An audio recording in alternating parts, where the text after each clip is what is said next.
شکریہ آسما، ایک تو میں آپ کی اور آپ کی ٹیم کو داد دیتا ہوں کہ یہ اس خطے کی ایک بڑی خبر جو عام میڈیا کے لیے کوئی زیادہ اہم نہیں تھی، آج آپ کی ٹیم نے اس کو اہم جانا ہے اور اس پہ آپ ایک پورا سیگمنٹ کر رہی ہے، تو واقعی ایک بہت بڑی پیش رفت تھی۔ اور آپ کا یہ جو سوال ہے یہ واقعی بہت غور طلب ہے کہ اس ملاقات کو کیوں خفیہ رکھا گیا۔ تو اس کے کئی وجوہات ہیں۔ ایک تو یہ پہلا براہ راست رابطہ ہے دوحہ کے بعد جو دنیا کا طالبان قیادت کے ساتھ یہ ایک براہ راست رابطے میں ایک دفعہ پھر قطر کے ذریعے یہ ملاقات ہوئی ہے، اور قندھار میں یہ اعلیٰ سطحی وفد جو پہنچا ہے، جو براہ راست دوحہ سے قندھار پہنچا ہے، اور یہ آپ جانتی ہے کہ یہ جن کی قیادت میں یہ وفد گیا ہے یہ قطر کے پرائم منسٹر کے طور پہ کام کرتے ہیں، وزیر خارجہ بھی ہے عبد الرحمن بن افسانی جو ہے، یہ بہت اہم شخصیت ہے قطر میں۔ اور انہوں نے جا کے جہاں پہ جن لوگوں سے ملاقات کی، افغانستان کے اصل حکمران یہی ہے۔ قطر جانتا ہے کہ افغانستان اس وقت کن لوگوں کے قبضے میں ہے یا کن کے اشاروں میں چلتا ہے۔ اگر میں یہ کہہ دوں کہ قطری حکام نے افغانستان کی اصل اسٹیبلشمنٹ سے ملاقات کی ہے تو غلط نہیں ہوگا۔ ان میں تھوڑا سا اضافہ یہ کرتا جاؤں، جو افغانستان میں ہمارے ذرائع ہیں ان سے میری بات ہوئی ہے، ان کا یہ کہنا تھا کہ یہ صرف قطری وفد نہیں تھا، ان میں کم از کم 4 ایسے اہم لوگ تھے جن کے بارے میں یہ کنفرم خبر نہیں ہے، لیکن جن کے بارے میں یہ خیال ہے، جس طرح آپ نے اپنے رپورٹ میں جس کا اشارہ دیا کہ جو صدر جو بائیڈن ہے امریکہ کے، ان کو باخبر رکھا گیا تھا، تو کم از کم 3 سے 4 اہم امریکی سفارتکار بھی موجود تھے، اور یہ قطری وزیر اعظم اور وزیر خارجہ جو ہے ان کے ساتھ قطر کے انٹیلیجنس کے سربراہ بھی موجود تھے، اور یہ ملاقات انتہائی خفیہ رکھی گئی۔ قندھار میں موجود کچھ لوگوں سے میری بات ہوئی، جب آپ کے پروڈیوسر نے مجھے بتایا کہ اس پہ آپ نے سیگمنٹ کرنا ہے، تو بہت اہم لوگوں سے میری بات ہوئی، تو انہوں نے کہا کہ ہاں اس بات کی تصدیق انافیشلی وہ کر رہے ہیں کہ یہ ملاقات ہوئی ہے۔ شیخ ملا ہیبت اللہ کی ملاقات عبد الرحمن بن ثانی سے ہو چکی ہے، اور یہ آج نہیں ہوئی ہے نہ کل ہوئی ہے، یہ 12 مئی کو یہ ملاقات اس کا اہتمام ہوا تھا، اور اس میں شیخ صاحب جو تھے حسب معمول انہوں نے اپنے چہرے کو نقاب میں رکھ کے یہ ملاقات کی تھی، اور شیخ صاحب شیخ ہیبت اللہ جو ہے، جو امیر المومنین کہلاتے ہیں افغانستان میں، ان کی جو ہم رکابی کی گئی تھی اس ملاقات میں، ان کے جو خاص کچن کیبنٹ کے جو اصل لوگ ہیں، یعنی میں اگر ذکر کروں جو ملا شیرین ہے جو گورنر قندھار ہے وہ موجود تھے، صدر ابراہیم تھے جو اسٹیبلشمنٹ کے سب سے طاقتور ترین شخصیت تصور کیے جاتے ہیں ہیبت اللہ کے بعد، وہ موجود تھے، مزار شریف کے گورنر ملا وفا موجود تھے، گورنر قندھار جو ملا نعیم بڑے جس کا اصل نام حاجی گل محمد ہے وہ موجود تھے، اور جو افغانستان کے چیف جسٹس ہیں شیخ عبد الحکیم وہ بھی اس ملاقات میں موجود تھے۔ تو آپ اندازہ لگا سکتی ہیں کہ یہ ملاقات اتنی اہم شخصیات جو گئی ہیں رشید صافی صاحب، اس کے پیچھے ایجنڈا کیا تھا، اس کا مقصد کیا تھا؟ اچھا، قطر کے حوالے سے جب ہم بات کرتے ہیں، دوحہ مذاکرات کے حوالے سے اکثر ہم خبریں شیئر کرتے رہتے ہیں، قطر کا کردار ہے افغانستان میں امن کے قیام کے لیے، وہاں بہت ساری ٹیبل ٹاک ہوتی ہے، بہت سارے مذاکرات ہوتے ہیں، بہت سارے ممالک وہاں پر پہنچتے ہیں، افغانستان کے مسئلے پر بڑی سنجیدہ وہاں پر گفتگو کی جاتی ہے، لیکن اب قطر کا وہاں خود پہنچنا یہ کیوں ضروری لگا قطر کو؟ یا آپ کو لگتا ہے کہ جن کچھ ممالک کا آپ نے ذکر کیا کہ ان کے نمائندے بھی اس میں تھے، وہ اب قطر کو اس طرح بھی استعمال کرنا چاہ رہے ہیں کہ جی وہاں نہیں بیٹھک ہونی چاہیے ہے، اب افغانستان کے اندر بیٹھک ہونی چاہیے ہے؟ اس سے فرق پڑے گا وہی شخصیات جن سے قطر میں ملاقاتیں ہوتی تھیں اب وہ خود اٹھ کر قطر سے افغانستان جاتی ہیں؟ کوئی پازیٹیو ہم دیکھ رہے ہوں گے، کوئی تبدیلی آئے گی، خاص طور پر جب ہم افغان حکومت کی بات کرتے ہیں، طالبان حکومت کی بات کرتے ہیں، وہ مطالبے جو دوحہ میں بیٹھ کر وہ نہیں مانتے تھے، خود چل کر لوگ ان کے پاس آئے ہیں تو وہ مطالبے مان رہے ہوں گے؟ میں انسانی حقوق کو لے کر بات کر رہی ہوں صافی صاحب۔ جی بالکل، ایجنڈا یہی تھا کہ امریکہ نے مجبور کیا تھا قطری حکام کو کہ جی چونکہ آپ بیچ میں ثالثی کر رہے تھے دوحہ ایگریمنٹ اور اس سے جی پہلے جی کے پروسیس اور اس کے بعد کے پروسیس میں، تو اب طالبان سے جو شکایتیں ہیں وہ یہی ہے جو آپ نے بیان کیا. خواتین کے حقوق کا خیال نہیں رکھا جا رہا ہے، جو وہاں پہ اسکول اور کالجز ہیں ان کو بند کیا گیا ہے. ان تمام باتوں کے جو وہاں پہ موجود قندھار میں موجود ذرائع ہیں، کچھ اور افغان ذرائع ہیں، ان سے جب ہماری بات ہوئی تو ان سے جب ہم نے یہ سوال کیا کہ باتیں کیا ہوئی ہے، کیا ایجنڈا اتنا اعلیٰ سطحی وقت جو اب قندھار پہنچا ہے سیکیورٹی رسک لے کے، تو ان کا یہی کہنا تھا کہ بنیادی باتیں یہی ہو رہی تھی کہ جی جو دوحہ معاہدے کے تحت طالبان نے دنیا کے ساتھ جو وعدے کیے تھے ان کو ایفا کیا جائے. لیکن اس کے ساتھ ساتھ آسما، میں آپ کے دیکھنے والوں کے لیے ایک خبر دینا چاہوں گا کہ پلیز یہ پلیز صرف افغانستان کے حوالے سے یہ ملاقات نہیں تھی، بلکہ اس کا جو کینوس ہے بہت وسیع ہے. سنٹرل ایشیائی ممالک سے لے کر یوکرین جنگ تک جو ہے اس میں چیزیں ڈسکس ہوئی ہے، اور پورا ایک جو آپ کہہ سکتے ہیں کہ ایک بین الاقوامی ایجنڈے کے ساتھ ایک ملاقات ہوئی جی ہے. جی اس میں دیکھیں یہ کچھ لوگوں کا جو میں نے ذکر کیا، اسپیشلی جو اسٹیبلشمنٹ کے جو بہت ہی طاقتور نام ہے، جو صدر ابراہیم ہے وہ، اور ملا وفا وغیرہ، یہ پاکستان کے قریب نہیں بلکہ ایران کے قریب سمجھے جاتے ہیں. اس میں کئی ایسے رہنما ہیں جو اس ملاقات میں موجود تھے، وہ کبھی پاکستان سرے سے آئے نہیں ہیں. گرچہ ملا ہیبت اللہ کے بارے میں تصور ہے کہ وہ پاکستان میں رہے ہیں اور پاکستانی حکام اور پاکستان کے ساتھ ان کے جی اچھے اعجاز روابط نافی ہیں، صاحب، مجھے لیکن یہ ایک چیز اور باقی بتا لوگ جو... دیجیے گا نا. آپ ایران کا ذکر کر رہے ہیں، لیکن ابھی جو ہمارے ریسرچر نے جو چیز نکالی ہے، جس کا آپ نے خود بھی ذکر کیا کہ امریکی صدر جو ہیں انہیں جب اس ملاقات سے آگاہ کیا تو انہوں نے کہا جی ملاقات خوش آئندہ، لیکن آپ نے خود بھی خبر دی کہ اس میں تو آلریڈی امریکہ کے بہت سارے نمائندے موجود تھے. امریکہ جب افغانستان سے نکل جاتا ہے اس کے بعد وہاں کے جو لوگوں کا افغانستان کے جو اپنے فنڈز ہیں ان کو وہ فریز کر دیتا ہے، اور اس کے بعد کہنے کے باوجود وہ فنڈز جو ہیں وہ ریلیز نہیں کرتا ہے افغانیوں کے لیے. پھر ہم دیکھتے ہیں کہ ایک میٹنگ ہوتی ہے دوحہ کے اندر اب سے کچھ عرصہ پہلے اقوام متحدہ کے زیر اہتمام، اور اس میں افغان طالبان حکومت ہی کو نہیں بلایا جاتا ہے، کتنے اہم فریق کو. اور اب ہم یہ دیکھ رہے ہیں کہ قطر کو وہاں پر بھیجا جا رہا ہے.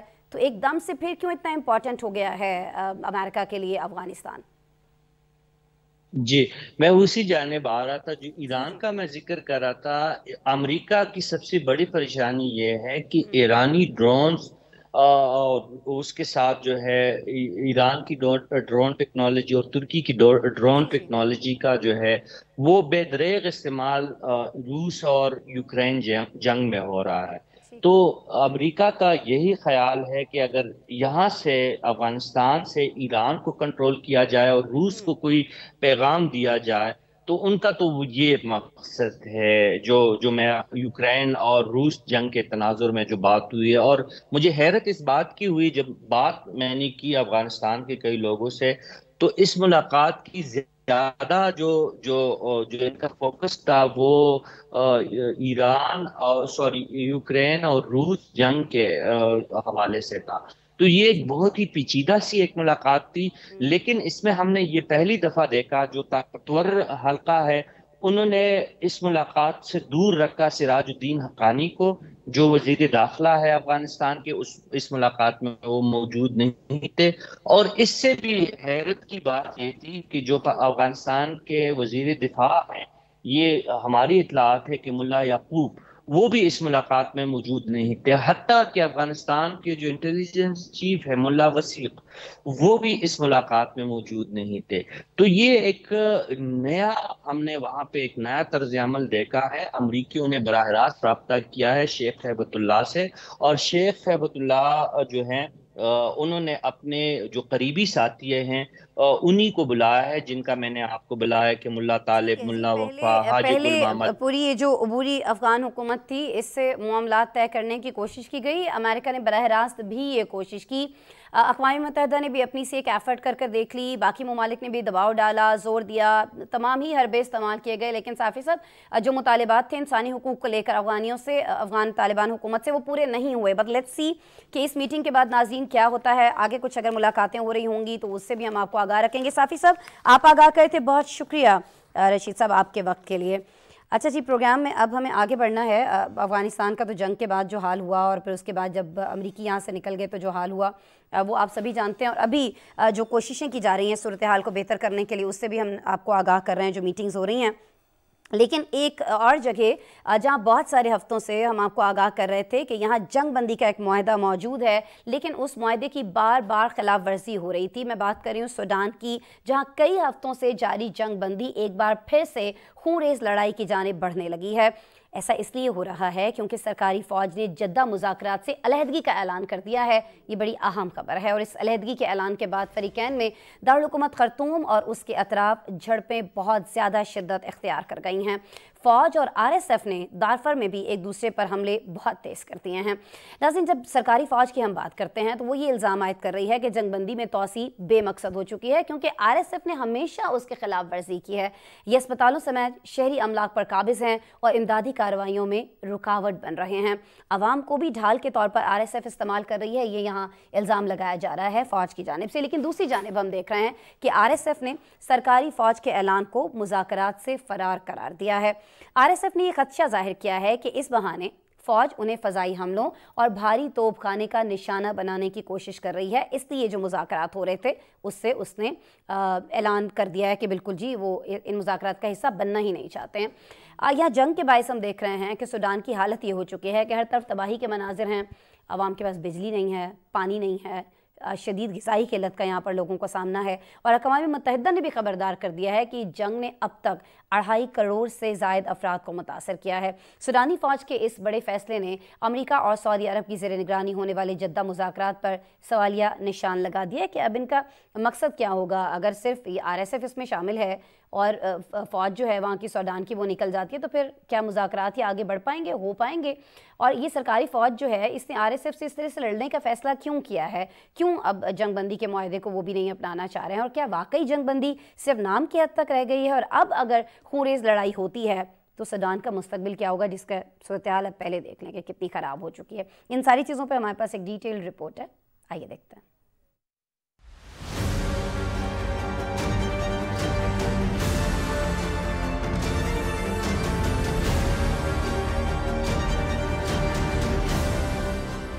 سوڈان میں سرکاری فوج نے جنگ بندی کے لیے جدہ مذاکرات سے الگ ہونے کا اعلان کیا ہے.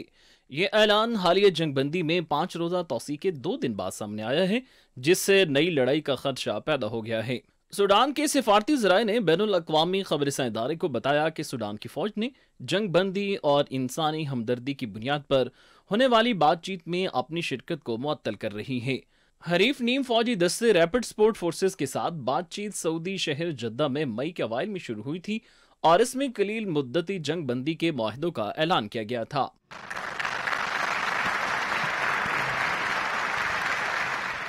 سوڈانی فوج کے ترجمان بریگیڈیئر نبیل عبداللہ نے بھی بین الاقوامی خبررساں ایجنسی کو بتایا کہ یہ فیصلہ RSF کی جانب سے دارالحکومت خرطوم میں ہسپتالوں سمیت شہری انفراسٹرکچر پر مسلسل قبضے اور انسانی بنیادوں پر جنگ بندی کی بار بار خلاف ورزیوں کے جواب میں کیا گیا ہے. RSF نے سرکاری فوج پر جدہ مذاکرات روکنے اور انہیں کمزور کرنے کا الزام عائد کیا ہے. RSF نے یہ خدشہ بھی ظاہر کیا کہ سرکاری فوج نے اس کے ٹھکانوں پر حملہ کرنے کے لیے فضائیہ اور بھاری توپ خانے کا استعمال کر سکتی ہے، جو جنگ بندی کی خلاف ورزی تصور ہوگی. فوج اور RSF کے مابین سوڈان کے دارالحکومت خرطوم میں شدید جھڑپوں کی اطلاعات مل رہی ہیں. دریائے نیل کی سنگم خرطوم اور اس کے شمالی علاقے شدید لڑائی کی لپیٹ میں ہیں. سوڈان کے علاقے دارفر میں حالیہ جنگ بندیوں کے باوجود لڑائی کو نہیں روکا جا سکا. دارفر کا قصبہ زلنگی میں خونریز جھڑپوں کا سلسلہ کئی ہفتوں سے جاری ہے، جہاں ہر طرف تباہی کے مناظر ہیں.